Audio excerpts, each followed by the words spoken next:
and welcome to Derby for the first of 5 T20s, England against West Indies. Glorious weather, isn't it, Sid? Sid? Sid? Sid? Sid?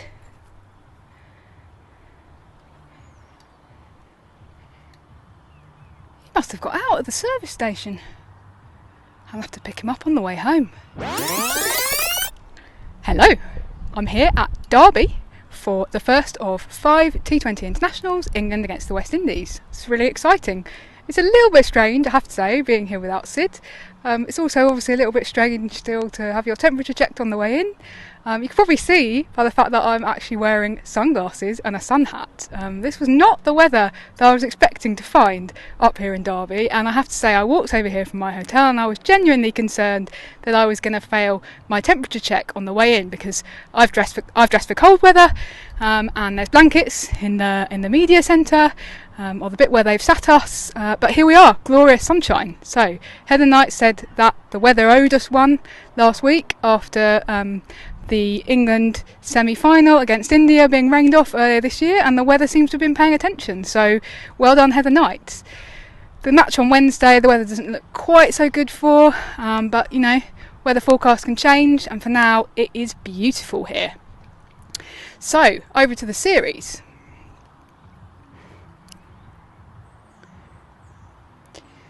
What do we think the England opening 11 is going to be? Or what do I think it's going to be, because Sid's not here, Sid doesn't get to have an opinion. Well, I think that Heather Knight gave quite a strong indication in her press conference a few days ago. I asked about the possibility of this being an amazing opportunity to play some of the younger players. Sophia Dunkley, Katie George have been brought back into the squad. Will we see Freya Davies opening the bowling? And Heather Knight basically said, well, actually, we're thinking that because nobody's played any cricket for so long, we need to have or show loyalty and demonstrate loyalty to our existing players.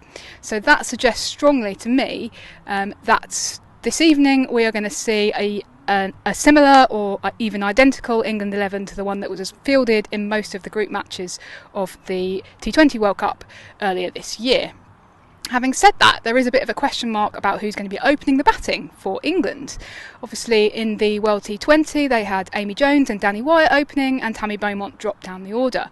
And there was quite a lot of controversy about that. Tammy Beaumont was very much, oh, well, I'm playing my role for the team and it's important, but she clearly wants to be opening, and I think it's probably quite likely that we are going to see her opening up with Danny Wyatt, and that we'll perhaps see Amy Jones being the one this time who drops a little bit further down the order. And then there's that thorny question, the policy that England adopted for most of the World T20 that attracted quite a lot of criticism at the time. Will they play an 8th batsman or an 8th batter? And obviously in the World T20 that role was Lauren Winfield-Hill's.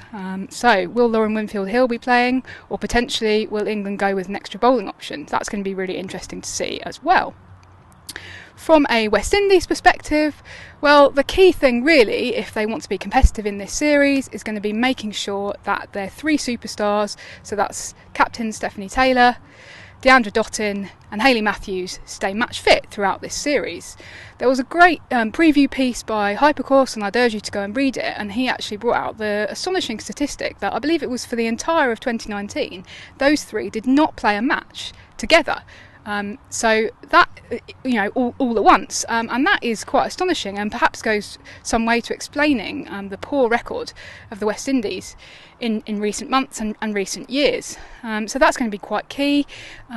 Unfortunately, obviously, the West Indies have only been back together as a squad for a few weeks, so England have really got the advantage there in terms of training and in terms of fitness, you would think. Another interesting thing is going to be to see how much Deandra Dottin bowls. She's obviously coming back from a shoulder injury. She didn't bowl at all in the World Cup earlier this year, and she has proclaimed in press conferences that she is perfectly fit to bowl and that she's perfectly recovered from her injury. However, in the 2 warm-up matches, T20 warm-up matches that West Indies played here at Derby over the last week or so, she only sent down 2 overs across those 2 warm-up matches. So it's going to be really interesting to see to what extent she bowls during this series. So overall, how competitive is this series likely to be? It's a really interesting question. Now obviously both sides will be raring to go. It's the first full member international cricket that we've had since the pandemic hit back in March, and obviously the third game is going to be on the BBC. There's some real kind of exposure to be gained from this series, and you'd imagine that both sides will be very, very much up for it. Having said that, West Indies haven't been hugely competitive in recent series, and potentially then you might suspect that England will or are quite likely to win this series 5-0. I did read something that Hayley Matthews that Hayley Matthews said in a press conference that was written up a few days ago, and she actually said, well, what's happened to the West Indies is our trajectory since the 2016 since winning that T20 World Cup in 2016 is that we've basically gone downhill. That's obviously undeniable, but actually that means that now, instead of being the favourites and always having that pressure on our shoulders, we're now very much the underdogs, and therefore some of that pressure's been removed. So that will be really interesting to see what kind of effect that has, sort of psychologically. Will that be freeing?